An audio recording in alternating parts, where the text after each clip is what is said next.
여러분들 목 아프십니까? 저는 목이 아프네. 미세먼지 뭐 이런 것 때문에 것 같은데, 원래 제가 그런 쪽은 강한데 왜 아프지? 이상하네. 좀 마스크 좀 쓰고 다니시고요. 뭐 정부가 대책 내놓는 게 각자 마스크 사서 쓰라니까 써야지 뭐, 그죠? 그러니까 뭐 보면 기본적으로 중국에서 날라오는데 뭐라고 얘기를 못하니까 좀 답답하고, 여기 우리 오늘 이제 첫 진도인데요. 첫 진도인데 오늘 처음 오신 분들 계십니까? 처음 오신 분은 이제 우리 1, 2월 달에 공부하신 분들은 용어, 공법에서 나오는 그 용어를 좀 이렇게 잘 먼저 좀 공부를 하셨으니까, 그 처음 오신 분들은 지난달에 공부하신 것 좀 시간 나시면 좀 틈틈이 들으셔가지고 우리 이제 다음 주부터는 한번 미리 한번 듣고 오시는 것도 이제 공부하시는데 마음이 도움이 될 수 있으니까요. 그렇게 좀 한번 하시고, 뭐 우리 지난달에 하신 분들은 그대로 용어를 이제 복습을 해서 이제 이번 달하고 다음 달은 좀 더 내용을 더 추가를 하셔야 되죠. 그러니까 1, 2월 달에 공부한 번 가지고는 시험을 보기가 조금 부족해요.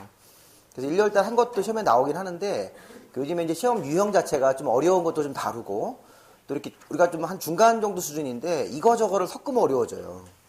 내용 자체는 어려운 게 아닌데 저쪽에 있는 거하고 이쪽에 있는 거하고 막 비교를 해버린다고요. 그래서 우리 이제 그런 식의 염두를 두고 그런 식의 문제가 나오니까 그런 걸 좀 바탕으로 해서 이제 문제를 좀 이번 달에는 좀 몇 개 좀 풀어보시고, 그 다음에 이제 이론을 조금 더 좀 세부적으로 들여다볼 테니까요. 일단은 그 주교재는 요 빨간색 교재 있죠? 네, 이걸 주로 하시고, 제가 이제 3시간 강의를 해드리는데 마지막 시간에서는 제가 기본서를 한번 강독을 해드릴게요. 읽어드릴 거예요. 기본서 안 가져오셨습니까? 네. 갖고 오셔서 이제 다음 주부터는 갖고 오세요. 네. 기본서 오늘 이제 없는 분들은 옆 사람하고 좀 같이 보시면 제가 기본서에 줄을 쳐드리니까 우리 기본서도 한 번씩은 보셔야 되잖아요. 기본서보다 뭐 어려운 거는 제가 하지 말라는 거, 이런 거는 좀 빼고. 근데 나는 기본서는 도저히 적성이 안 맞는 거라시면 안 하셔도 되긴 되는데, 여기다가 조금 더 적으실 건 있어요. 기본서에 있는 내용을 나중에 하시다가 이렇게 좀 적으시면서, 기본서라는 게 여기 있는 거랑 중복이에요, 중복. 중복인데 조금 여기 기본서가 아무래도 양이 많다 보니까 더 추가되는 내용이 있겠죠. 그런 건 제가 따로 이렇게 좀 읽으시면서 설명을 해드릴 테니까 오늘 기본서 없는 분들은 여기다가 적어서 문제 적으셔가지고 좀 하시면 되겠습니다. 그래서 이제 오늘 이제 첫 진도인데, 이제 3, 4월 달은 이제 9주차로 수업을 할 겁니다. 그래서 거기 강의계획표 있죠? 네. 강의계획표에서 거기 제가 테마별로, 그러니까 공법은 이게 테마별로 시험 문제가 나오시니까 그 테마를 잘 잡으셔가지고 국토계획법이 14개 테마, 그 다음에 거기 뭐 도시개발법은 6개의 테마 이렇게 되어 있어요. 그래서 일단 테마의 제목을 먼저 잘 알아두셔야 되고, 여기서 시험이 이제 어떻게 나오는 거를 이제 확인하신 다음에 이제 하나씩 이렇게 만들어 나가시면 됩니다. 여러분들이 이제 지식을 이렇게 쌓아가셔서, 여기 있는 게 뭐 굉장히 테마가 많아요. 한 40개 넘는데, 그거 정도를 잘 하시면 충분히 60점 이상 받을 수 있으시니까, 뭐 아무리 이제 못 받으시더라도 55점 정도까지를 우리가 이제 거기까지를 딱 기준선을 해서 그거 이상으로는 점수를 받으셔야 됩니다. 그러면 이제 합격할 수 있으니까 지겨운 공부를 끝낼 수가 있죠, 우리가. 그래서 이제 그 우리 부동산법 공부를 처음에 이제 시작하시는데, 우리 그 공법이라는 과목은 2차 과목에 있는데, 우리 처음 오신 분들도 뭐 한번 들어보시고, 우리 6가지 법률로 구성되어 있죠. 네, 그래서 이제 그 중에 맨 처음에 나오는 법이 국토의 계획 및 이에 관한 법률이니까, 자, 일단 우리 여기 빨간색 교재 요약집에서 앞부분에 보시면 다시 한번 우리 공법의 체계, 자, 체계를 한번 좀 그려보죠, 마음속으로. 그 앞쪽에 보시면 그 로마자로 3페이지 부분입니다. 그 앞에 그 뭐 이래도 학습계획표라는 게 있죠. 그거 바로 다음 페이지인데요. 이제 국토계획법의 이게 전체적인 체계예요, 체계. 그래서 이제 우리 공법에서는 6가지 법률 중에서 국토의 계획 및 이용에 관한 법률, 이걸 먼저 배우시는데, 우리가 줄여서 얘를 국토계획법이라고 하시면 돼요. 국토계획법. 자, 국토의 계획 및 이용에 관한 법률인데, 자, 국토계획법이라고 이렇게 약칭으로 부르시면 되겠습니다. 시험 문제는 12문제가 나오죠. 40문제 중에서.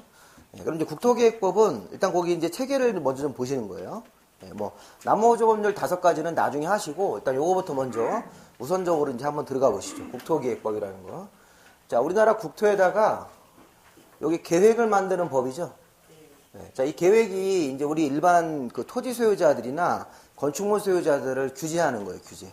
우리는 규제를 계획이라고 생각하시면 돼요. 그게 이제 처음에 여러분들 공부하실 때 이해하실 부분입니다. 우리나라 토지 위에는 다 계획이 수립되어 있습니다. 이렇게. 근데 우리 계획은 이제 실체가 없잖아요. 눈에 이렇게 보이고 만져지는 거 아니잖아요. 그러니까 이런 거는 이제 우리가 서류상으로, 요 계획이라는 게 실무 가면 결국엔 서류로 확인하셔야 돼요. 실무에서 이 계획이 어떤 계획이 있는지를 서류를 이렇게 읽어보시고, 우리 부동산 중개업을 하실 때 이제 중개사님이 그걸 이제 해석을 해주셔야 되는 거죠. 해석을 해서 뭐 물건 파는 사람이나 사는 사람들한테 이제 알려주고, 이런 식의 계획으로 규제가 있으니까 어떤 행위를 해서는 안 된다. 어떤 행위는 가능하다라는 걸 이제 소개시켜 주면서 해주시고 나중에 이제 우리가 수수료를 받으시는 거잖아요. 이게 되게 중요한 거죠. 계획을 잘못 설명해 주시면 이제 하자에 있는 중개가 될 수 있으니까. 근데 이제 그 계획 자체가 좀 행정용어이기 때문에 이제 어렵게 돼 있습니다. 그래서 이제 이 계획은 결국에는 이제 우리가 보셔야 될 것은 그 계획이 우리가 세 가지 계획이 있어요. 세 가지. 광역도시계획하고 도시군기본계획하고 도시군관리계획이 있죠. 일단 뭐 지난달에 하신 분들은 이름을 아실 테니까. 그래서 걔네들은 이제 거기 써 있는 순서가 일단 광역도시계획이라는 계획이 가장 우선하는 계획이죠. 광역도시계획 이렇게. 그리고 이제 광역도시계획 밑에는 뭐가 있어요? 도시군 기본계획이라는 게 있습니다. 그리고 이제 여기 광역도시계획의 지침을 받고 도시군기본계획의 지침을 받아서 실제 일반 국민들의 권리를 침해하는 도시군 관리계획이라는 계획이 있습니다. 이렇게. 이 세 가지 계획이 우리 토지 위에 수립이 되어 있고 확정이 되어 있는 겁니다. 이렇게. 특히 도시군관리계획은 거기 보니까 6가지, 1번부터 6번까지 이렇게 종류가 있어요, 종류. 이 종류가 이제 실제 계획으로 결정이 돼서 실제 이제 국민들의 권리를 침해한다, 이렇게 생각하시면 돼요. 자, 그럼 이제 확인하실 거. 자, 광역도시계획하고 도시군기본계획은 국민들의 권리를 침해하는 계획이에요. 장기적인 발전 방향이에요. 이건 장기적인 발전 방향. 그래서 이건 발전의 어떤 방향을 제시하는 거다. 장기적으로. 근데 장기를 우리 시험 문제에서 뭐 10년 단위로 이렇게 장기적으로 이렇게 하시면 안 돼요. 그냥 장기라고 하셔야 돼요, 거기. 광역계획권의 장기 발전 방향. 그 다음에 도시군기본계획도 특별시나 광역시 같은 각자 개별 도시에 대해서 장기적으로 발전 방향이다. 자, 우리 여기서 이제 장기라는 말을 뭐 5년 단위로 이렇게, 뭐 10년 단위로, 20년 단위로 그러시면 다 틀려요. 그냥 우리 법에는 그냥 장기라고 돼 있지 몇 년을 단위로 이런 말은 없으니까 그렇게 이제 시험 문제를 하나 정리하셔야 되고, 발전의 방향을 제시하는 계획이다. 그럼 제가 아까 이제 처음에 공부하실 때 용어부터 푸셔야 돼요. 여기 광역이란 말이 넓다는 말이죠. 넓은데 이 광역이란 말이 무슨 뜻이에요? 광역시예요? 그러면 안 되고 광역계획권이라는 말이에요. 광역도시계획은 광역계획권이라는 데가 2개 이상 도시를 묶었음 이렇게. 그 광역계획권이라는 게 2개 이상 도시를 묶으셔야 된다고요. 우리 저기 서울도 가보면 서울하고 수원이라는 도시가 이렇게 있지 않습니까? 왔다 갔다 하는 버스가 우리 광역버스라고 하더라고요.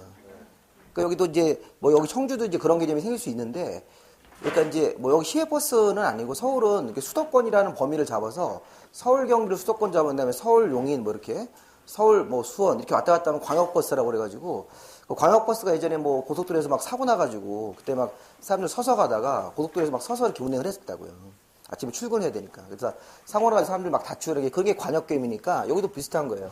광역이면 광역도시계획은 2개 이상 도시를 묶어야 되는 거죠. 네. 그럼 이제 보세요. 여기서 도시군기본계획 할 때 여기 도시. 여기 도시군이라는 단어가 이게 있는데 이게 도시예요, 도시. 도시군이 우리 도시인데 우리 공법에서 도시가 어딥니까? 그 도시라는 것도 용어인데 도시는 특별시죠. 그 다음에 인천이나 대전 같은 광역시, 세종자치시, 제주자치도, 그 다음에 우리 충청북도 같은 도는 빼고 도 아래에 있는 시, 군, 이게 이제 도시가 되는 거예요. 우리 이제 제가 지난번에 우리 이것도 되게 중요한 용어인데 우리 공법에서 행정청 그러면 행정청이라는 게 이제 이런 계획을 우리 수립하는 주체가 되는 거예요. 행정청이 만드는 계획인데 이 행정청 우리 국가행정관청이 국토교통부 장관님이 있죠. 이렇게 줄여서 국토교통부 장관 이런 분들이 계획을 또 수립하는 경우도 있고, 국토교통부 장관님 밑에는 이제 지방자치단체가 특별시장, 광역시장, 자치시장, 자치도의사, 그러면 도지사라는 사람이 있어요. 이렇게. 도지사님 아래에는 기초지방자치단체로서 시장 군수할 때 시군이 있고, 그 다음에 여기 이제 특별시나 광역시 밑에는 누가 있어요? 구가 있죠, 구. 서울특별시, 강남구, 뭐 인천광역시 무슨 구 있잖아요. 이렇게 남구 이런 것인데. 그러면 구가 있고 여기는 시군이 있고. 그러니까 지금 보면 여기 이제 이 도 그러면 도지사, 뭐 특별시장 이런 사람들이 다 행정청인데 일단 행정단위가 특별시, 광역시 밑에 구가 있고 그다음에 여기 도 밑에 시군이 있고 세종시, 자치시 이런 데 밑에는 행정관청이 없다고 생각하시면 돼요. 공법을 공부할 때. 이것도 좀 알아야 되는 건데 여기서 이제 우리가 이게 행정단위인데 국가행정단위고 국토교통부 장관님이 국가행정단위를 담당하는 관청이고 이분들은 우리가 지방자치단체장들인데 여기서 이제 우리가 도시가 아까 얘기한 대로 어디였습니까? 도시가 여기 도시죠? 네.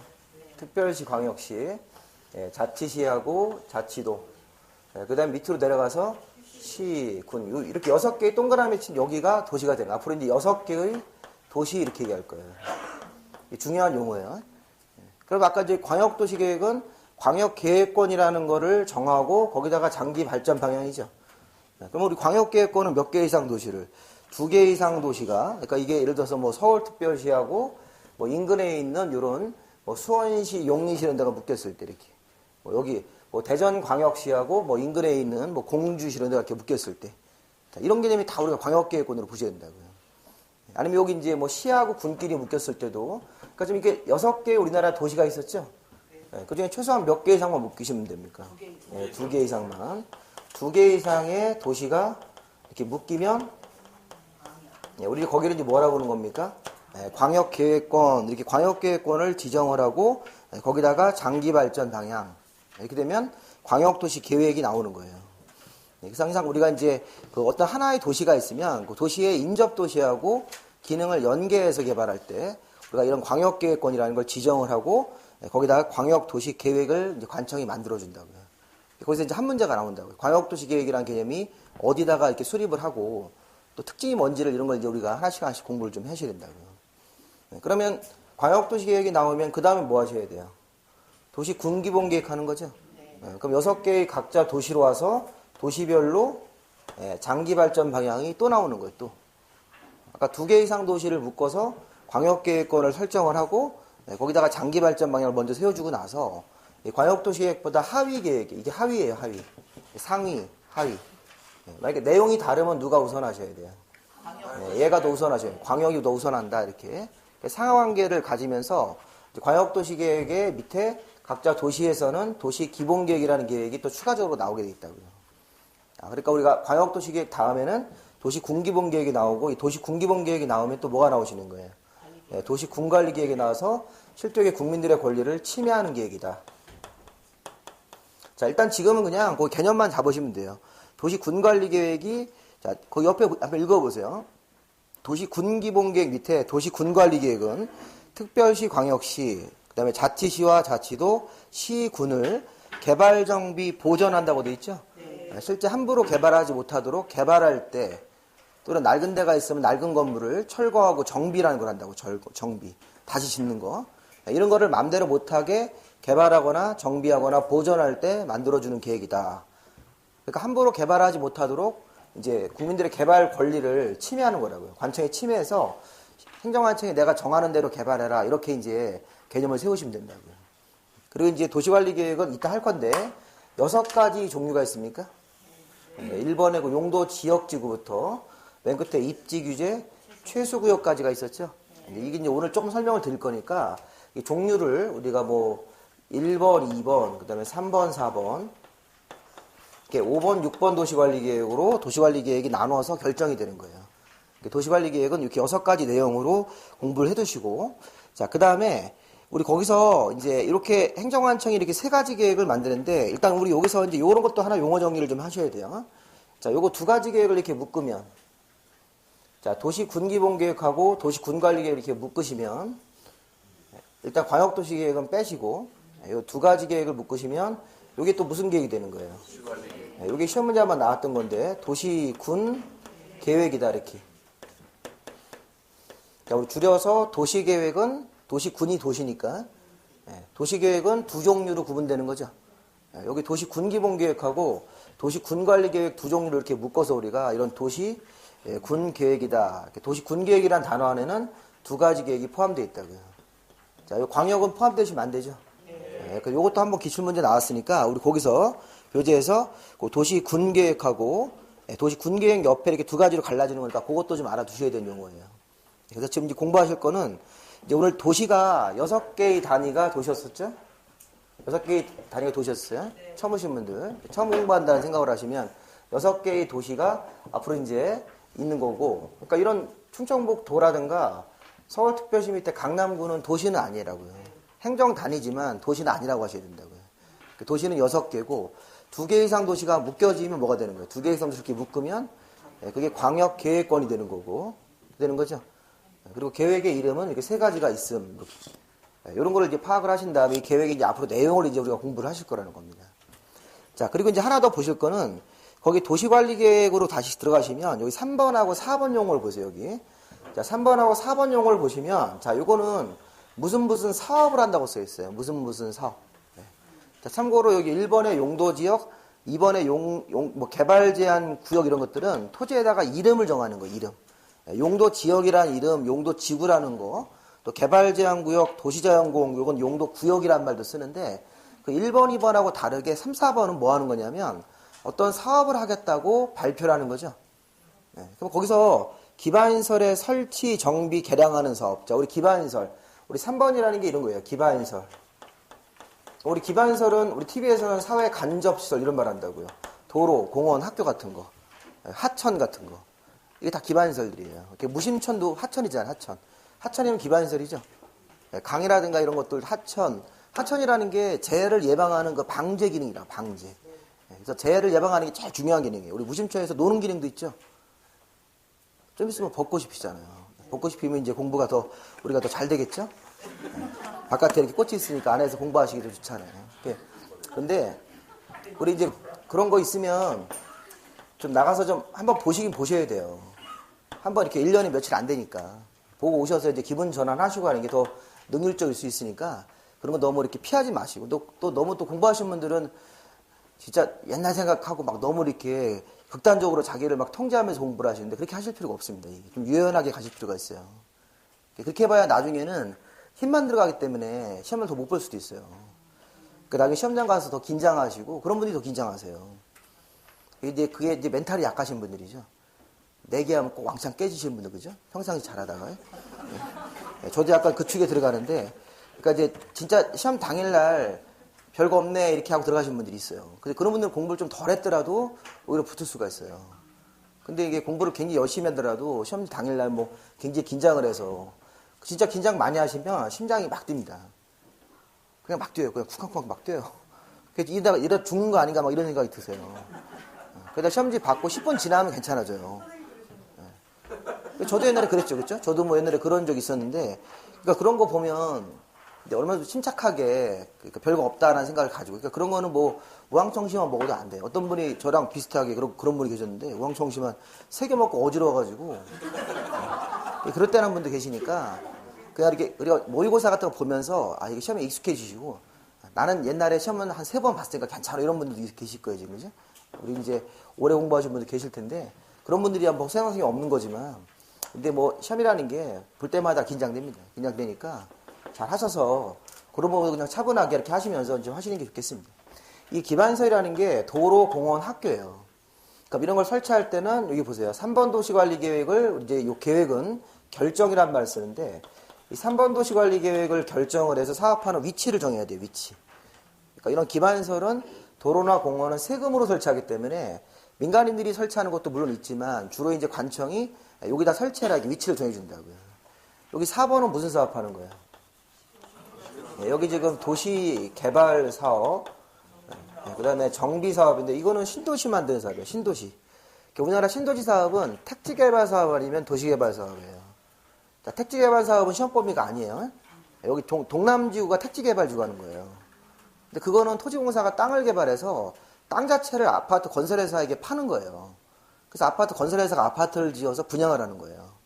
그러니까 그건 중개사가 별로 들어갈 개입할 여지가 없어요. 아파트가 완공된 다음에 중개하고 그런 건데 이거는 도시개발 사업은 사업하는 중간에 이거는 신도시 사업이죠.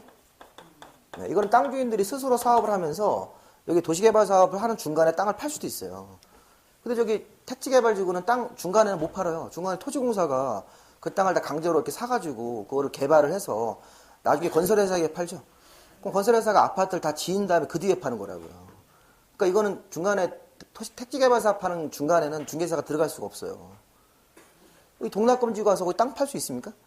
네, 그 토지공사가 땅 현재 개발하고 있잖아요, 여기. 제가 볼 때는 다 그런데요. 동남지구라든가 이런 데가 다 이게 택지개발지구로 아파트 지은 겁니다. 근데 요즘에는 택지개발지구를 좀 대규모로 하는 것도 있지만, 이렇게 적당한 규모로 해서 도시개발 사업을 신도시 사업을 하면, 땅 주인들이 사업을 스스로 하는 거예요. 그렇게 할 수도 있고, 또 뭐, 공기업이 해줄 수 있는데, 이거는 중간에 사업하더라도 그 땅 주인 땅을 팔 수 있습니까? 팔 수 있어요. 네, 이게 뭐 환지 방식 같은 경우로 지정되면 땅을 팔 수 있으니까 이런 건 중개사가 좀 절차를 아셔야 된다고요. 중개인가 될 수 있기 때문에. 요거하고 이제 정비사업이라는 게 하나가 더 있죠. 그럼 정비사업은 우리가 옛날에 배웠던 재개발, 재건축 같은 이거는 이제 신도시가 아니라 구도시. 구도시를 정비하는 거. 구도시의 낡은 건물들을 철거하고 그 자리에 새로운 집을 짓는 거예요. 이런 거 하는 건데 그 중요한 거는 여기 기반시설 설치하는 사업, 도시개발 사업, 정비사업은 여기 3번 이하 4번 도시관리계획을 결정을 해서 사업하는 위치부터 정한다고. 위치 정한 다음에 사업 시행자가 정해지면 공사를 하는 건데 이 세 가지 사업을 우리가 묵혀서 뭐라고 그래요? 세 가지 사업을 부르는 용어가 있어요. 이게 우리 공익사업이죠. 자, 이거 세 가지 사업은 이게 공익사업인데 공익사업인데 얘를 우리가 도시계획사업이라고 하셔야 돼요. 자, 공익사업 세 종류인데 자, 우리 그거 용어가 지금 거기 교재를 보시면 3번에 기반시설 설치하고 4번에 도시개발사업, 정비사업 이렇게 선이 그어져 있죠? 좌측으로. 그래서 그거 세 가지 사업을 우리가 묶어서 도시군 계획사업. 자, 업자가 좀 지워졌는데 편집하다가 업자를 넣으시면 자, 이게 도시군 계획사업입니까? 네. 자, 요 공익사업이라고 이렇게 해석하고 자, 이게 도시를 계획적으로 앞으로 발전시키는 사업이다. 이렇게 용어를 읽으셔야 돼요. 도시를 계획적으로 발전시키는 사업입니까? 이렇게 되는 거라고요. 이것도 용어 알아두셔야 돼요. 자, 아까 제가 도시 군계획에는 몇 가지 계획이 포함되어 있습니까? 두 가지 계획이. 아까 세 가지 행정계획 중에서 도시 군계획에는 두 가지 계획만 들어가 있는 거죠. 그리고 여기 도시관리계획으로 들어와서 도시관리계획은 이렇게 6가지 종류로 만들어지는데 3번, 4번을 미리 보면 3번, 4번은 어떤 사업을 한다고 이게 기반시설 설치하는 사업이고 이것도 도시개발 사업이죠. 이것도 구시가지를 정비하는 사업이라고. 그러니까 우리 청주도 외곽 쪽에다가 도시개발 사업을 해서 신도시도 만드는 거예요. 택지개발 사업도 하고 근데 구도시는 또 재개발 사업도 해야 되죠. 현재는 잘 이렇게 실무에서는 이루어지지 않지만 뭐 일부는 정비사업이라는 걸 할 거라고요. 그럼 이런 정비사업 같은 거 하는 지역 기반시설 같은 새로운 도로를 만드는 이런 것들을 우리가 다 모두 모아서 도시가 계획적으로 발전되기 위한 사업이란 얘기예요. 그러니까 이런 건 이제 앞으로 공익사업이니까 앞으로 공익사업을 할 때는 무슨 허가 같은 거 받아야 안 받아요? 안 받는 거예요. 그런데 거기서요, 그 바로 밑에 나오는데 우리가 이제 계획을 배우시고 나면 그 아래 보시면 개발행위 허가라는 게 있습니까? 개발행위 허가라는 용어 있죠? 이게 이제 무슨 얘기예요? 우리나라 토지위에는 계획이 수립이 되어 있는데 그 계획을 잘 지켜서 개발행위를 해라. 일반인들이 자기 땅에다 건물을 막 건축하고 신축하고 또 토지를 막 형질 변경을 해서 농지를 형질 변경을 막 해가지고 전원주택 부지로 바꾸는 거예요. 이런 거 할 때. 거기 보면 5가지 행위가 있죠. 건물 건축, 그 다음에 물건을 1개월 이상 쌓아두는 행위, 토지 형질 변경, 토석 채취, 토지의 분할. 이런 걸 우리가 이제 건물 짓고 물건 쌓고 토토토 이렇게 얘기를 하는 거예요. 이런 용어가 우리 토지위에서 일반인들이 제일 많이 하는 개발행위예요. 자, 개발행위는 뭐 하려고? 돈 벌려고. 그럼 돈 벌려고 그런 개발행위 할 때는 행정관청이 만든 계획하고 잘 맞아야 되죠. 지금 이제 우리가 좀 중요한 연결을 하나 해놓으셔야 돼요. 개발행위를 하려면 이런 도시관리계획 같은 것들이 관청이 미리 계획을 결정을 해놨으면 이 계획하고 잘 맞게 개발행위를 하셔야 된다고요. 그러면 그 개발행위 허가가 이게 그런 제도예요. 개발행위 허가는 내가 개발행위를 할 건데 계획하고 잘 맞습니까? 이렇게 물어보는 거예요. 관청한테 가서. 우리 그 개발행위 허가를 이렇게 얘기해요. 우리 실무적으로 사전심사. 사전에 미리 그 허가를 받아서 심사받는 거죠. 사전에 허가 받아서 미리 심사받는 거라고요. 여기 허가 심사라고 그럽니다. 이렇게. 내가 이제 건물을 이렇게 건축하겠습니다라는 내용을 적어서 허가 신청서를 내요. 그럼 관청이 이런 계획하고 잘 맞으면 허가를 내주겠죠. 내주는 거. 내주면 개발행위를 하는 거예요. 합법적으로 하는 거고 건물의 건축 신축인데 여기 이제 계획하고 안 맞으면 이 허가가 안 나온다고요. 불허가. 이 허가 아니면 불허가잖아요. 우리 예전에 이거 허가 불허가 며칠 안에 나온다고 그랬을까요? 우리 객관식 1번 10일, 2번 15일, 3번 20일, 이 며칠일까요? 여기 15일이잖아요. 15일. 15일 안에 허가 불허가를 해야 된다. 이런 건 그냥 살짝 적으세요. 여기다가. 개발행 허가는 15일 이내 하여야 한다. 그러니까 허가 불허가 이 통지를 15일 안에 해야 된다. 이런 것들 이렇게 한번 살짝 지나가는 거지만 한번 써놓으실 필요가 있겠습니다. 그럼 이제 개요가 다 끝난 거예요. 개요가 지금 뭐냐면 우리 국토계획법은 우리나라 토지에다가 선계획, 먼저 계획을 수립합니까? 네, 광역도시계획이라는 계획을 먼저 만들고 각자 도시별로 도시군기본계획을 만들고 도시군관리계획을 만든 거예요. 네, 그러고 나서 요 행정관청이 만든 계획에 잘 맞는지 중간에 이제 거기 밑에 중간 아래 보시면 개발행위 허가라는 제도를 운영을 해서 허가권자가 거기 그 5가지 개발행위를 하려면 땅 주인이 자기 땅에다 건물을 막 신축하고 또 공작물 같은 비닐하우스를 세우고 물건을 컨테이너 같은 거, 컨테이너라든가 목재 이런 거를 막 1개월 이상 쌓아두고 토지를 형질 변경 같은 걸 해서 절토 성토를 하고 토석의 채취를 하고 흥골의 자갈을 갖다가 막 채취해서 갖다가 막 팔려고 토지를 이렇게 분할을 해서 분필을 해가지고 다른 사람한테 팔고 이런 거 하려고 할 때는 해당 사항에 걸리면 허가 심사를 받아야 되죠. 이렇게. 그래서 개발행위 허가란 제도하고 그 상단부에 있는 계획법을 머릿속에 딱 2가지 형태로 공부를 하실 거라고요. 네, 그렇게 하시고 중간에 보면 아까 여기 공익사업 3가지가 있었습니까? 기반시설 사업, 도시개발 사업, 그 다음에 정비 사업이죠. 얘네들 우리 다 공익사업이라고 부릅니까? 네, 공익사업이고 이 공익사업을 할 때는 앞으로 이제 우리가 수용을 할 거예요. 수용. 자, 강제로 뺏는 게 우리 수용이죠. 네, 우리 수용이라고 하는 것은 물론 여기 도시개발 사업할 때는 환지도 일부 있어요. 환지. 종전 땅 주인한테 개발을 한 다음에 새로운 땅을 주는 거. 여기 이제 도시개발 사업은 환지도 있지만 기본적으로 수용 방식도 있습니까? 수용 방식. 여기는 이제 환지 방식 이렇게. 정비 사업할 때 재개발 사업할 때 반대하는 사람이 있으면 수용을 한다고요.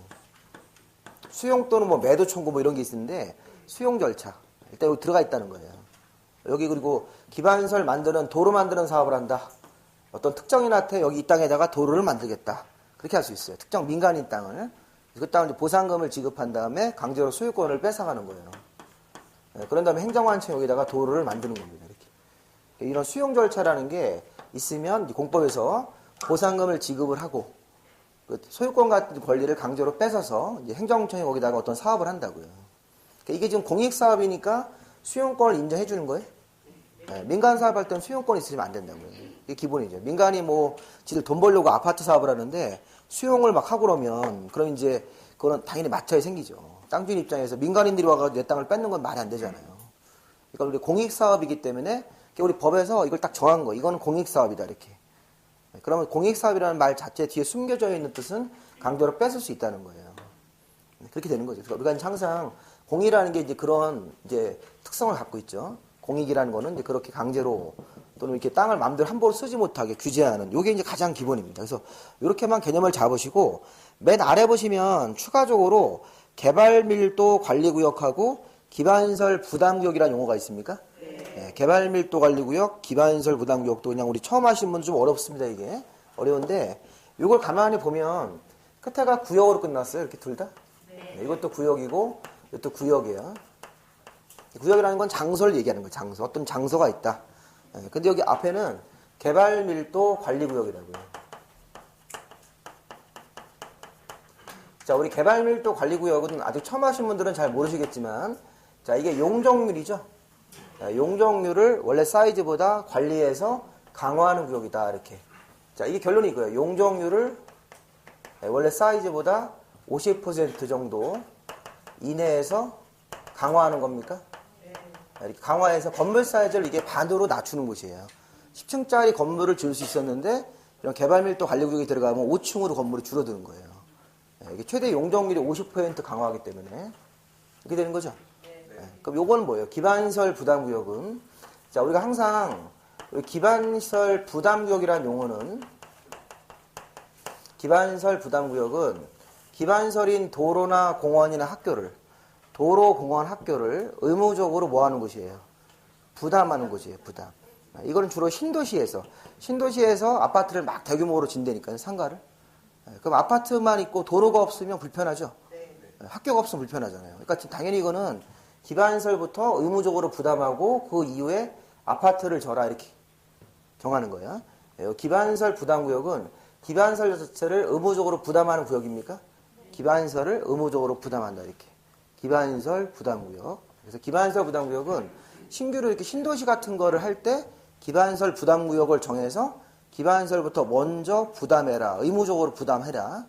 그 기반시설이 어느 정도 되면 그 다음에 이제 아파트를 져라. 이렇게 강제로 정하는 겁니다. 이거.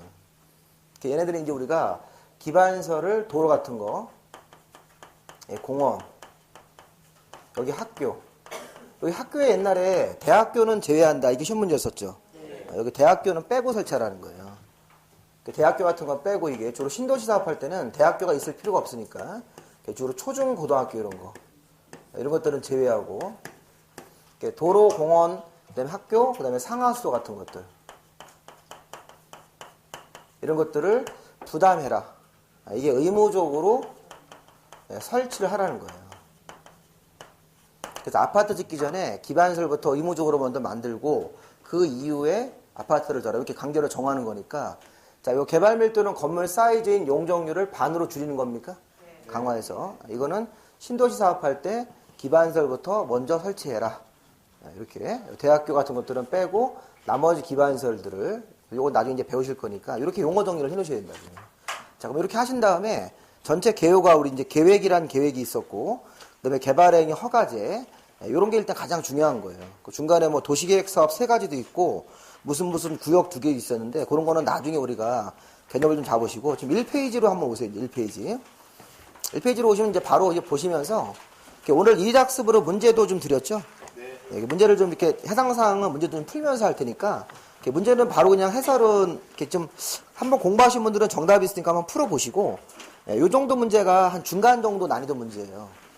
뭐 약간 쉬운 것도 있긴 하지만 이제 바로 이제 그 문제 풀면서도 한번 좀 보실 거고 자 앞에 보시면 그 이제 아라비아 숫자로 1페이지 우리 일반 숫자로 1페이지 한번 보시면 자 국토계획법에 들어가 보시면 제일 먼저 1번 테마가 용어 정리입니까? 용어. 그러니까 여기 사실은 원래는 광역도시계획부터 들어가야 되는데 이건 2번 테마로 구성되어 있다고요. 2번 얘가 3번 테마 도시관리계획은 4번 이렇게. 그러니까 1번 테마도 시험 문제가 나오니까 걔를 주제로 뽑으셔야 된다고요. 국토계획법에서 첫 번째 테마가 국토계획법에서 사용 이게 총칙이라고 하는데 이 총칙에서는 법을 만든 목적하고 용어 있어요. 용어. 주로 용어라고 보시면 돼요. 시험 문제 유형이 국토계획법에서 사용되는 용어로서 뭐 틀린 걸 찾아라 이렇게 된다고요. 한번 교재에서요. 그 용어도 한번 이렇게 파트를 한번 나눠보세요. 자, 1번 파트가 광역도시계획, 도시군계획, 도시군개봉계획, 도시군관리계획 있죠? 네. 근데 한 장 넘기시면 지구단위 계획까지 6번까지 입지규제, 최소구역 계획까지 이렇게 묶으시면 1번부터 6번까지가 계획이죠. 계획. 무슨 계획 관련된 용어가 있구나. 계획 파트. 네, 계획. 근데 이 계획은 행정청이 만듭니까? 이 사람들 여기 국토교통부 장관님이나 특별시, 광역시, 뭐 도지사, 시장군수, 구청장이 만드니까 이걸 우리 뭐라고 그래요? 행정청이 만들어서 행정계획이라고 하죠. 이렇게 행정계획 파트에 대해서 이제 문제를 낼 수 있어요. 요 계획만 가지고도 문제를 낼 수 있어요. 한 문제를. 자, 이번엔 또 뭐가 있냐면 거기 1번부터 6번까지 다음에 7번부터가 기반시설이죠. 그러니까 기반시설 아까 우리 좀 전에 기반시설을 설치한다고 그러면 요게네 요거. 3번 도시관리계획 기반시설의 설치 요 내용이니까 여기 3번 도시관리계획을 결정을 해서 사업하는 위치입니까? 위치? 사업하는 위치부터 일단 정하셔야 된다고요. 도시관리계획을 결정해서 이제 그거를 이제 하자는 거예요. 그러면 어떤 게 기반시설이에요? 기반시설 써 있는 거 있었죠? 여기 기반시설 보면 기반시설은 1번부터 7번까지 이렇게 7종류가 있고 개수는 쉬운 개가 넘어요. 근데 그걸 다 외우시는 건 아니고 이제 구분만 하시면 돼요. 구분만. 우리가 예를 들어서 도로나 철도는 우리 뭐 하는 거예요? 교통설이죠. 교통설. 도로나 철도 같은 거 우리 교통설이라고요. 그 다음에 이제 우리 광장이나 공원은 우리 이제 주말에 휴일날 놀러 가는 공간. 우리 광장에 놀러 가러 간다 이렇게. 공원. 쉬러 가는 공간이잖아요. 휴식하는 공간이기 때문에 공간인데 그 다음에 이제 뭐 수도, 전기, 가스는 집으로 이렇게, 여러분, 유통 공급이라고 그러죠? 수도, 전기라는 게 집으로 공급하는 설이고, 유통이라는 게, 유통업무라는 게 시장이에요, 시장. 유통업무라는 게 물건이 유통되는 장소. 그러니까 육거리 시장. 그 시장이잖아요. 그 시장 자체가 기반설로 보셔야 돼요. 그래서 우리가 뭐 물건을 사고 팔고 하는 개인적인 행위를 하지만 그 기반설 자체로 보셔야 돼요. 시장을 새로 만드는 거는 기반설을 만드는 거라고요. 그 시장이라는 게 되게 중요하지 않습니까? 사람들이 이렇게 물건을 사고 팔고 하는 장소이기 때문에. 그 다음에 이제 학교, 공공청사 이런 것들은 공공문화, 체육설, 해가지고 밑에 뭐 체육설, 뭐 사회복지 이런 거 있는데 이제 중요한 건 뭐냐면 5, 6, 7번이 중요한 거예요. 5, 6, 7번. 5, 6, 7번에 방제, 그 다음에 보건위생, 환경기초 이런 게 있습니까? 이제 그거는 이제 시험 문제에서 나오는데 아까 그 오늘 드린 문제 좀 보세요. 오늘 그 드린 문제에서 1번 문제를 한번 보세요. 1번 문제 유형이고 기출문제를 조금 바꾼 거예요.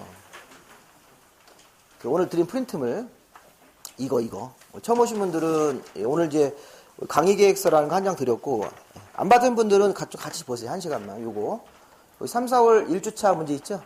수업 시간에 배운 거를 이렇게 문제를 좀 풀면서 몇 가지 보실 거니까 거기 보시면 문제가 간단하잖아요. 기반시설 중에서 방제시설에 해당하지 않는 걸 찾는 거죠. 재해를 예방하는 방제 이렇게. 그럼 거기 하천 같은 게 이제 물을 이제 가뭄 때는 이렇게 물이 없다가 장마철이 되면 그 물이 많이 모아지면서 홍수 같은 걸 예방한다고요. 하천, 유수지도 물을 저장하는 기능, 유수지가 저수지 같은 거라고요. 그럼 거기 뭐 사방섭이라는 게 모래 피해 같은 걸 막고 이런 거 하는 거고 저수지라는 것도 이제 어떤 홍수 피해를 예방하는 기능이 있어요. 근데 거기 지금 하수도는요. 하수도는 환경기초. 하수라는 게 환경을 깨끗하게 정리하는 거죠. 이게 하수라는 게 이렇게 물을 버리면 우리가 이걸 정화해가지고 강으로 흘려보내는 거라고요. 그러니까 우리 사실은 여기 우리 뭐 요즘에도 뭐 사대환경이 나오는데 강이라는 게 그 하수 처리 기능이 있어요. 그래서 우리가 물이 가물면 그 그래서 강에서 그래서 냄새가 되게 심하다고. 강 수량이 적으면 하수물을 버리는데 우리 저기 대전 사람들 150만 막 이렇게 되고 대전하고 충북까지 합치면 한 200만 가까이 인구가 화장실에서 버리는 물 있지 않습니까? 설거지한 물이 금강으로 가는 거예요. 그거 우리 몰랐죠? 안 배웠으면 모른다고. 학교 다닐 때 안 배우고 TV에서 뉴스를 하니까 모른다고. 영산강 사람, 영산강. 영산강 그 물을 버리는 거예요, 그다가. 광주 사람들 다 버리는 거라고요. 그럼 거기 물이 많아야 되겠어요? 적어야 되겠어요? 많아야죠. 그래야지 물을 버리면 그게 희석이 될 거 아니에요. 이런 얘기를 이게 사실인데, 이런 얘기를 하면 또 반정부 인사라고 또 그래요. 우리 잘 생각해 보세요. 한강이 예전에 어땠어요? 우리 나이 드신 분들 옛날 한강에 70년대 한강 어땠습니까? 물이 없었죠. 그 주변에 물이 없었어요. 한강이 물이 거의 없었다고. 근데 거기다 뭘 설치한 거예요? 보를 설치한 거예요. 보를 설치해서 물을 가둬놓기 때문에 한강이 이렇게 수량이 풍부하기 때문에 지금 이렇게 유원처럼 노는 거라고요. 그게 장점이에요, 장점. 그러니까 뭐 유지하는 비용도 있겠지만 장점이 있는 거라고요. 그러니까 이거는 우리가 지금 사실이기 때문에. 근데 자꾸 이제 이거를 자꾸 철거하자라니까 철거하면 다시 옛날로 돌아가는 거예요. 물이 없이 그냥 계속 더 내려가는 거라고요. 비만이 오면 이게 이제 홍수절 기능이 없으니까 넘쳐버리고. 그러니까 우리가 이제 지금 이 뭐 공주보 이렇게 해체하자니까 농민들이 보 설치한 다음에 장점을 아니까 데모하잖아요. 하지 말라고. 옛날보다 훨씬 좋아졌기 때문에. 근데 이제 그게 자꾸 이상한 학자들이 이상한 연구를 해가지고 이건 하죠. 이거 뭐 얘기해봐야 뭐 답답하니까. 그러니까 이게 보라는 게 훨씬 장점이 많은 거라고요. 외국의 강 보세요. 외국의 강이 템즈강에 강에 거의 보가 50개예요. 영국 사람들 템즈강에다 강 50개 보를 설치했다고요. 물 관리하려고. 미국에 있는 강은 보 더 많습니다. 한번 나중에 한번 그런 기사 한번 찾아보세요. 뉴스에서 나오지 않았는데 보가 외국 엄청 많아요. 근데 이제 우리나라는 그 4대강 그 공사 자체가 좀 정치적인 것 때문에 자꾸 이렇게 철거하려고 했는데 근데 그런 부분들을 우리가 좀 정확하게 사실을 아셔야 된다고요. 그게 이제 좋은 기능이 있습니다. 보라는 게. 치수라기 때문에 치수. 그러니까 지금 여기 보시면 기반설, 방제설이 아닌 거 답이 하수도죠. 네, 하수도. 그래서 이제 문제를 한번 이제 보세요. 이렇게 보신 다음에 아까 내용을 한번 보시면 교통설, 공간설 이런 거 말고 아까 방제설에 물난리를 예방하는 하천, 유수지 같은 게 있고 또 화재를 예방하는 뭐 방화, 방풍, 그러니까 다 재해를 예방하지 않습니까?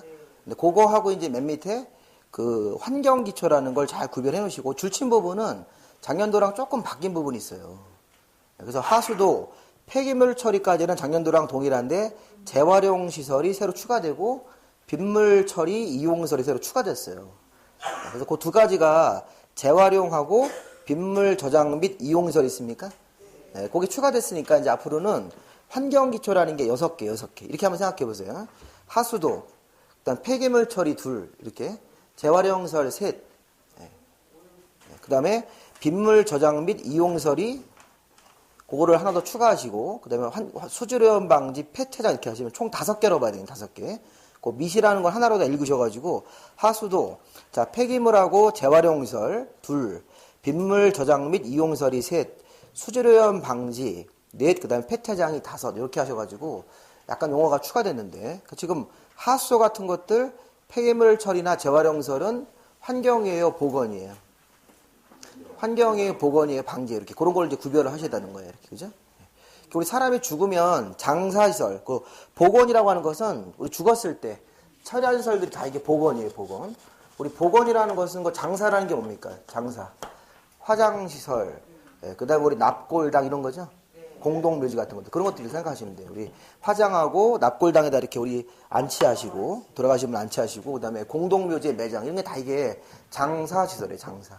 장례할 때 장사시설이라고 이렇게 장사시설 이렇게 나오는 건데 그 장사시설 같은 경우는 보건이죠. 하천이나 유수지는 방제고 그다음에 하수나 폐기물 처리 이런 것들은 환경이에요. 이렇게 2개씩만 일단 먼저 기억하세요. 2개씩이 방제, 보건위생, 환경기초. 이런 것만 하시면 꼭 1번 문제는 해결할 수 있겠죠. 자, 그럼 이제 중요한 건 우리가 뭐냐면 기반시설이 이렇게 7종류가 있는데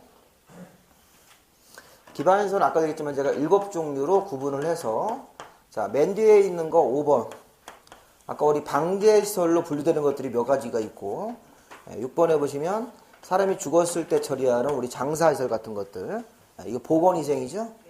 그 다음에 7번 보시면 환경 쪽 관련된 시설들이 있다 이렇게 환경기초시설 해가지고 거기 보시면 아까 얘기한 하수라든가 폐기물 처리 재활용시설 빗물 저장 이용시설 같은 것들이 있다. 폐차장 같은 것들. 예전에 시험 문제가 폐차장은 교통시설이다 이렇게 됐었어요. 지금 폐차장은 그 교통시설에 보시면 주차장이 있죠. 주차장. 주차장하고 자동차 정류장은 자동차 관련된 교통시설이라고요. 근데 폐차장은 자동차가 이제 마지막으로 가는 곳이지 않습니까? 걔네들은 환경이에요, 환경. 폐차장에서 환경을 그러니까 환경 관련이기 때문에 이 폐차장도 이제 환경부 쪽 규제를 받는다고요. 환경부에서 이제 폐차장에서 나오는 기름 같은 거 있잖아요, 기름. 폐오일 같은 것들 다 정리를 해가지고 깨끗하게 해야 되기 때문에 이 폐차장 같은 것도 일종의 환경이라고 보셔야 돼요. 환경기초. 환경기초의 하수도, 그다음에 자원 재활용설, 뭐 폐기물 처리설, 폐차장 같은 것들 한번 이렇게 읽으시면서 보시고. 근데 이제 그 아래에 지금 일단 여기 기반시설 관련된 용어가 몇 개가 있냐면 그 7번부터 7번, 8번, 9번, 10번, 11번까지가 다 기반시설 용어들이에요. 기반시설이 조금씩 변형이 되는 거예요. 특히 이거 8번을 잘 보시면 좀 7번부터 11번까지가 우리가 얘네들이 다 이게 뭐냐면 이제 기반시설 관련된 용어인데 뒤에가 다 시설자로 끝나잖아요. 근데 이제 우리가 7번에 좀 전에 기반시설이 7종류가 있었죠? 근데 거기서 8번 용어로 한번 가볼게요. 8번 용어를 가보시면 그 8번이 이렇게 되어 있습니다. 도시군 계획시설입니까? 아까 기반시설. 이번에는 도시계획설이래요. 군자를 떼 긁으셔도 돼요. 도시계획설. 자, 이게 이제 시간의 차이에 따라서 어떤 시간 전에는 기반시설이라고 부르는 거고 어떤 시간 이후부터는 이제 도시계획설 이렇게 부르시는 거예요. 그 차이가 뭡니까?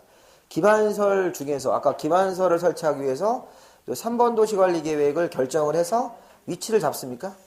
위치, 그다음에 사업하는 규모 이런 것들을 관청이 도시관리계획 결정을 하면서 이제 같이 이걸 발표를 해준다고요. 그럼 사업하는 위치가 결정되면 그때부터는 기반시설이 아니고 도시계획설이 되는 거죠. 그렇게 얘기를 하셔야 된다고요. 그러니까 지금 우리가 기반시설은 그 도시관리계획 결정되기 전에 계획이 결정되기 전에는 기반시설이고 계획이 결정되면 이제 구체적으로 위치가 잡힌 겁니까? 그랬으니까 앞으로는 이제 기반시설이라고 하지 말고 도로를 도시계획설 이렇게 도시계획설인 도로, 도시계획설인 공원, 도시계획설인 학교 이렇게 부르면 그 기반시설인 도로하고는 차이가 좀 있다는 거예요. 계획이 결정이 나온 이유다라는 얘기죠. 그래서 계획 나오기 이전에는 그때는 위치가 정확하게 어딘지 모르는 거냐. 대충 새로운 도로를 내겠다 이렇게만 발표하는 걸 때는 기반설인데 위치가 구체적으로 결정이 됐습니까? 네, 결정이 돼야죠. 네. 그럼 이제 계획 자체가 딱 확정됐으니까 이제 이거는 예산 확보를 한 다음에 바로 공사에 들어가면 된다고요. 근데 예산 확보가 늦어지면 계획이 결정된 상태에서 위치가 나왔죠.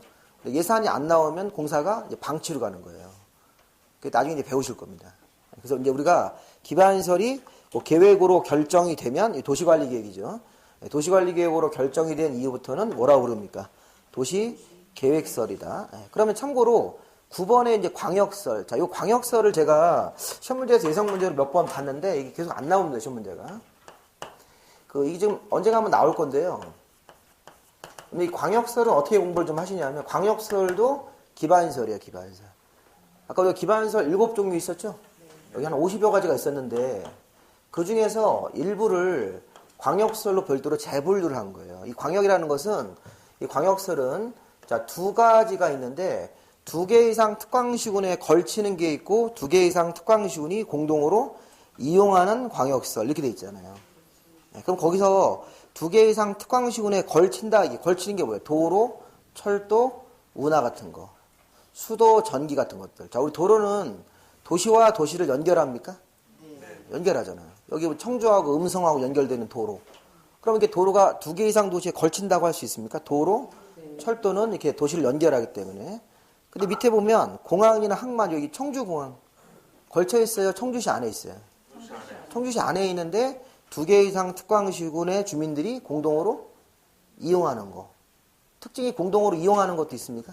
네. 그러니까 우리 공항이나 항만은 도시를 한 군데 도시 안에 있는데 여러 도시민들이 와서 이용하는 광역설. 그다음에 도로는 아예 도시에 걸쳐 있습니까? 네. 이렇게 요거를 이제 구별하시라는 거예요. 그러니까 왜냐하면 지금 이 2개 이상 도시에 특별시, 광역시, 자치시와 자치도 시군인데 그냥 2개 이상 도시에 걸치는 게 있고 2개 이상 도시민들이 공동으로 이용하는 거 있어요? 이렇게. 그래서 우리 걸치는 거에는 대표적으로 도로, 철도, 운하, 수도, 전기. 그 수도, 전기도 이렇게 도시를 계속 연결하면서 이어지는 거예요. 그러니까 수도와 전기도 계속 이렇게 이어지죠. 그러면 거기 수도, 전기, 가스 같은 것들이나 도로, 철도는 걸치는 거고, 자, 공동으로 이용하는 거. 항만, 공항, 자동차 정류장, 공원 같은 것들 있잖아요. 그러니까 우리가 공원 같은 것들, 항만, 공항은 여기 이제 걸치는 거다, 이렇게. 공동으로 이용하는 거다. 이런 걸 이제 구별할 때 이제 연습을 해 놓으셔야 돼요. 그래서 다음 중 2개 이상 특광시군에 걸치는 광역설이 아닌 것은, 그럼 도로, 철도, 뭐 수도, 전기 이렇게 하다가 거기다 이제 공항 같은 거 하나 껴준다고요. 근데 하나 특이한 점을 하나 발견했어요, 제가. 뭐가 있냐면, 광역설 중에서 광장 녹지를 동그라미 치세요. 광장 녹지. 자, 여기 좀 보시면, 걸치는 거에 광장 녹지가 있습니까? 광장 같은 거하고 녹지. 우리 주말에 광장 같은 데 놀러 가는데, 이렇게 생각해 보시고, 공동으로 이용하는 거에는 여기 공원하고 유원지가 있어요? 네, 공원 같은 거. 유원지가 있잖아요. 그러니까 이게 이제 헷갈리게 되는 거예요, 이게. 여기 보시면 도로라든가 이런 철도 같은 것들은 헷갈릴 게 없어요. 도로, 철도는 도시가 연결되니까 걸치는 거라고 볼 수 있다고요. 근데 광장은, 이거 보세요. 광화문 광장 그러면 서울시 안에 있죠. 그럼 광화문 광장 여러 사람들이 가서 이용할 수 있잖아요. 여러 가지 목적상. 그럼 이거 지금 공동으로 이용하는 거로 보고 싶은데, 근데 공원은 공동으로 이용하는 거로 돼 있어요, 이게. 그래서 이게 되게 헷갈리니까 광장 녹지 어쩔 수 없이 따로 외우셔야 돼요. 광장 녹지는 그냥 걸치는 거로 보셔야 돼요. 근데 공원 유원지는 공동으로 이용하는 것. 자, 공동으로 이용하는 거, 저 인천의 공항, 인천의 항만 같은 거, 또 자동차 정류장 같은 것들, 그 다음에 거기 공원하고 유원지, 우리 공원에 주말에 놀러 가서, 그러니까 우리 서울 사람 놀러 가고 공원에, 또 경기도 수원 사람도 그 공원에 놀러 갈 수 있다고요. 여러 사람들이 이용하는 거 공원인데, 공원과 비슷한 광장은 위로 올라가 있습니까? 그렇게 연습을 한번 해보시라고. 공원과 비슷한 광장은, 거기 광장 녹지는 그 위로 걸치는 거로 불과돼 있잖아요. 그 제가 이제 생각할 때는 이런 문제가 나올 것 같아요. 다음 중 2개 이상 특광시군이 공동으로 이용하는 광역설이 아닌 것은 이렇게. 그래서 1번에다가 뭐 항만, 2번에다가 공항, 3번에다가 공원, 그 다음에 4번에다가 광장 하나 껴놓는다고 이렇게. 그럼 광장을 답으로 내셔야 된다고요. 근데 공원 광장 같이 있으니까 나중에 이제 헷갈리신다고요. 무슨 말인지 아시겠어요? 네. 자, 조금 일단 우리가 그 공법을 공부하실 때, 그러니까 시험에 나오는 형태를 이제 분석을 해야 될 거 아니에요. 그러니까 내용 외우시는 거는 여러분들이 혼자 공부를 좀 하셔야 돼요. 그럼 아까 제가 보세요. 기반설에서는 7종류가 있었습니까? 근데 뒤에 거 3개가 중요하다는 거예요. 그렇게만 아시면 된다고. 오늘 공부 수업의 핵심이. 그리고 아까 기반설 중에서 도시관리계획이 결정이 되면 그 이후부터는 뭐라고 부르셔야 돼요? 호칭 자체가. 도시계획시설 이렇게 불러야 된다고요. 도시군인데 군자 떼고 그냥 도시계획시설 이렇게 해서 위치가 확정이 됐다. 기반설이었었는데 도시관리계획 결정에 대해서 구체적으로 위치가 나오니까 이걸 도시계획시설 이렇게 부른다고요. 결국 청주시청 가서 기반설인 도로 이런 걸 상담받으러 갈 수도 있고 도시계획설인 도로 이런 걸 상담할 때 얘기하는 사람은 없어요. 공무원한테 가서 도시계획설인 도로인데 왜 집행 안 하냐 이렇게. 기반설인 도로인데 언제 계획 만들 거냐 이렇게 얘기하는 사람이 있어야 된다고요. 저 같은 사람들은 맨날 이제 강의하니까 아는데 제가 뭐 청주시 갈 일이 없어서 안 가긴 하는데 가서 그렇게 얘기하면 공무원들이 이제 놀란다고요. 아, 인간이 좀 이런 일을 하는 사람인 거 이렇게 한다고요. 근데 가가지고 뭐라고 얘기해요? 도로 언제 만들어 줄 거요? 이렇게 얘기하면. 이렇게 얘기하면 그 공무원들이 도로 이거 언제 만들어 줄 거냐 이렇게 얘기하면 그냥 가서 좀 이렇게 항의하는 거밖에 안 되잖아요. 법률적으로 이렇게 물어보는 건 아니잖아요. 이렇게. 그래서 기반설인 도로면 어떻게 해야 돼요? 빨리 계획을 결정해달라 이렇게. 계획 이유가 되면 도시계획설이 됐기 때문에 빨리 집행을 해달라. 청주시장이 이렇게 하다 만나면 빨리 이거 좀 집행 좀 해달라 예산 좀 해서 그렇게 얘기를 해야 되는데 우리는 이제 막 가서 막 도로를 막 설쳐달라 막 이렇게 막 대입을 하잖아요. 그런 걸 좀 우리가 이제 중개사 업무를 하시면서 이제 용어를 좀 쓰시자는 겁니다. 이게. 도시계획설이면 계획이 결정 나온 것들. 자, 그리고 이제 마지막으로 광역설은 2종류가 있어요. 걸치는 게 있고 공동으로 이용하는 게 있습니다. 최소하게 단순하게 걸치는 거에는 광장 녹지가 있습니까? 네. 도로철도뿐만 아니라 광장 녹지가 특이하게 들어가 있고 그 밑에 항만공항, 그다음에 공원유원지는 공동으로 이용하는 것 이렇게. 그러면 아까 11번 용어가 뭐였습니까? 11번. 아까 제가 10번까지가 이제 이렇게 해서 여기 기반설이고 그다음에 마지막 용어가 아까 얘기한 거예요. 도시계획사업 있습니까? 요거까지 하시면 아까 공익사업으로 미리 얘기했잖아요. 이렇게. 그러니까 3가지 사업은 자, 이건 따로 보셔야 돼요. 계획 관련된 용어, 기반설 관련된 용어들, 아까 광역설까지. 그 다음에 거기 이제 아까 우리 도시를 계획적으로 발전시키는 사업 3종류 있었죠? 도시계획 사업. 이거 3종류죠? 아까 제가 여기서 기반설 설치하는 사업, 도시개발 사업, 또 하나 여기 지워졌는데 정비사업 있었죠? 그럼 거기서 약간 차이가 하나 생겼는데, 거기 지금 11번에 도시계획사업은 다음 각호의 사업이죠. 밑에 3개, 그죠? 근데 그 1번이 지금 기반설로 안 써있고 도시계획설로 돼 있죠? 근데 아까 제가 그랬잖아요. 기반설이 계획 결정이 되면 그때부터는 도시계획설이 되는 거니까, 좀 요거는 기반설로 해석하면 된다고요. 도시계획 시설 사업이 이게 기반설 사업입니까? 그렇게 해석하면 되는 거라고요. 그래서 이게 시간이 이제 계획 결정됐으니까 도시계획 시설 사업 간단하게 이렇게 하시면 돼요.